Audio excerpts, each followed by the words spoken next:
Hey friend, Roger Christofferson here again with another First Listen review, and I'm pretty excited to be babbling today about Tarja. I'm probably saying that wrong. I probably said it wrong for years, but that's what I do. I say names wrong. And her new live album called Rocking Heels Live at Hellfest, and this is part of, I don't know, a project that I guess she started, I don't know, what was the first one came out? It was a couple years ago. It was Live at Metal Church. And that was like a private show. She did a bunch of cover songs and stuff at that one and some other stuff. And this is like, what, she had like 7 live albums out, I believe. And she's had multiple solo albums out since leaving, Nightwish back in 2005, I believe it was. So, I don't know, closing in on 20 years, she has actually not been with those guys. It's hard to believe it's been that long.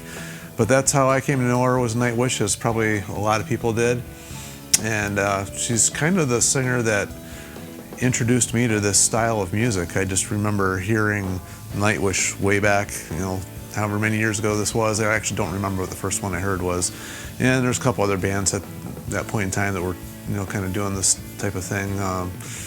But it was always Nightwish for me that kind of really stuck out.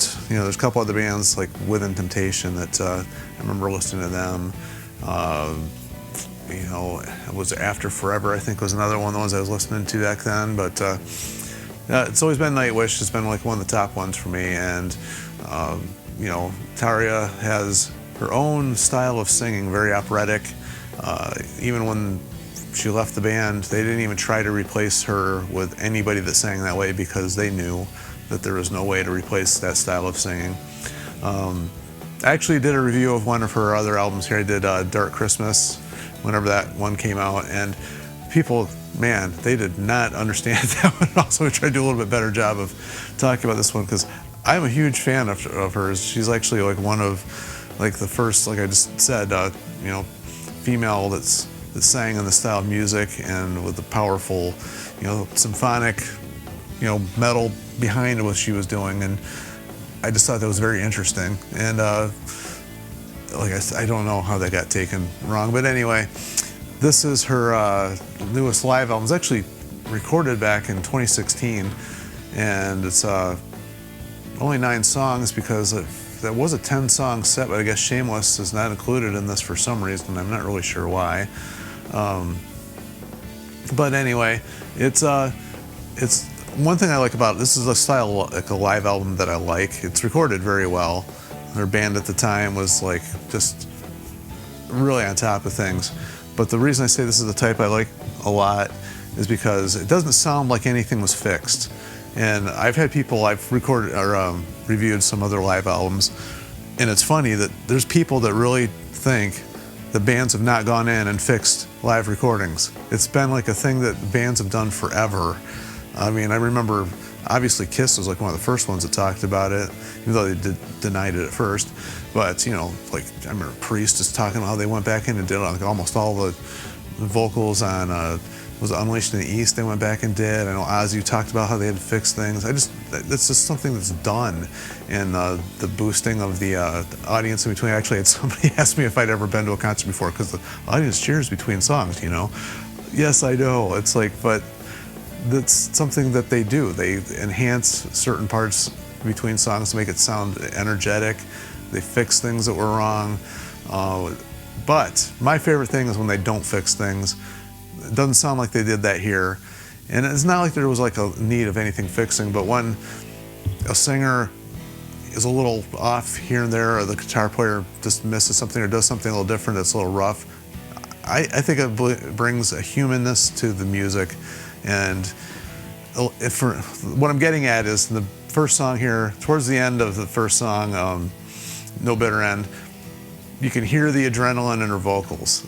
That's it, but it's like exciting listening to it. Even though it's not studio perfect, you can hear the energy in her singing and the excitement, because I can't even imagine what it would be like playing in front of that many people. That would be insane. But you can hear it, and it shows in all the songs. The energy of the songs is just hard to match, and that's what I love about bands playing live. And I think when bands record live, if as much as they possibly can in the studio, I know that nowadays it's like hardly ever done, especially with this style of music. So when they get to play live and I get to see shows, I just think it's cool when they don't like touch things up. And I don't hear anything being done here, so if they did a good job not letting it show. But other than that, because I feel like I've spent way too much time talking about that, the other thing I enjoyed about this was it actually covers quite a bit of her career. Obviously, it focuses mainly on her, solo stuff, but there is a cover for Supremacy in there of Muse, and I'm not a big Muse fan. I think they're okay, like some of the stuff they do, but I don't like follow them at all. So I've heard the song of their version of it, and I think hers makes the song just something completely different, makes it something completely unique to her. And when bands do that and they take somebody else's song and they make it sound like their own song, I think that takes a lot of talent, and I think she did that with this one. And the other thing that I really enjoyed was the fact that she took the time to do a Nightwish medley in here, so that was kind of towards the end of it, but did a great medley there. It would have been impossible to pick enough songs to make every fan of Nightwish and her time with them happy, but she did, was it 4 songs here in this one, and I think it was fine. And right after that, the song Die Alive, I think, is the most energetic song in the whole set. The band just sounds like, at this point, they're just like perfectly in tune with each other, playing great. And she ends this one with Until My Last Breath, which was, I don't know, probably one of her more well-known songs of hers, but that's a smart way to end a set, obviously. But anyway, my overall feel of this is, she is extremely talented. She has a voice that really, I don't think, the only other person I can even think out there that kind of sings close to what she does would be like, Simone Simmons and Epica, which, she has her own sound to her. Tarja, however, you just know it's her when she sings. The band, like I said, just has that raw, rough, loud energy. I don't know how else to explain it. I think I've said that quite a few times now. So if you're doing one of the drinking games where I say that, well, I'll take another shot. So anyway, enough babbling about this one. I would recommend this one to any fan of this style of music, not even just a fan of hers or Nightwish for that matter, but any fan of this style of music. This is worth getting. Some people don't care for live albums, but I do. I think they're just fun. It feels, this one, I guess what I liked about this one is it made me feel like it was a real show. It didn't feel like, I was sitting there watching or just listening to it. It almost felt like she pulls you in as part of it, and it just, she's there for you. She actually makes you feel part of her music. So anyway, that's just how I feel about it. Feel free to leave any comments, anything I've probably left out, because I tend to do that, and that's what this is all about, to share your thoughts and what you think of her, and whatever else you want to say about it, feel free. And as always, like, share, and subscribe to keep this music alive, because apparently she's going to be doing a whole lot more.